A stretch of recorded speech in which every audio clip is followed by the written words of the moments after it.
আফরা ইবনাত খান ইকরার মৃত্যুর ঘটনায় তার স্বামী অভিনেতা জাহের আলভী সহ ৩ জনের বিরুদ্ধে আত্মহত্যার প্ররোচনায় মামলা করেছে পরিবার। অপর আসামিরা হলেন আলভীর মা নাসরিন সুলতানা শিউলি ও অভিনেত্রী ইফফাত আরা তিথি। মামলায় আসামিদের বিরুদ্ধে অবহেলা ও নির্যাতনের অভিযোগ করা হয়েছে।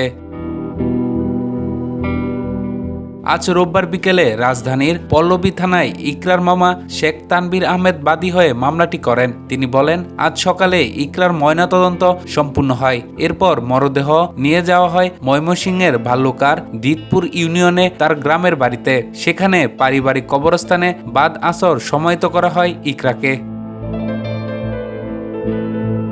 গতকাল শনিবার রাজধানীর মিরপুর ডিওএইচএসের একটি বাসা থেকে ছোট পর্দার অভিনয় শিল্পী জাহের আলভীর স্ত্রী আফরা ইবনাত খান ইকরার ঝুলন্ত দেহ উদ্ধার করা হয়। এরপরই নিহত ইকরার পরিবার ও স্বজনেরা অভিযোগ করেন, জাহের আলভী বিবাহ বহির্ভূত সম্পর্কে জড়ানোয় তাদের দাম্পত্য জীবনে কলহ শুরু হয়। এজন্য ইকরা আত্মহত্যার পথ বেছে নিয়েছেন।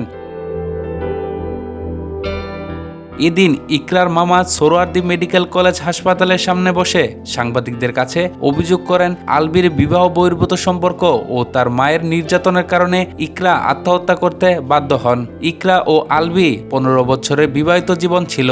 তার মৃত্যুর পর সামাজিক যোগাযোগ মাধ্যমে ইকরার ব্যক্তিগত চ্যাট ফাঁস হয়। এরপর থেকে বিষয়টি ঘিরে আলোচনা সমালোচনা তৈরি হয়। 2010 সালের 9 নভেম্বর ভালোবেসে গোপনে বিয়ে করেন আলভী ও ইকরা। তাদের সংসারে রিজিক নামে এক পুত্র সন্তান রয়েছে।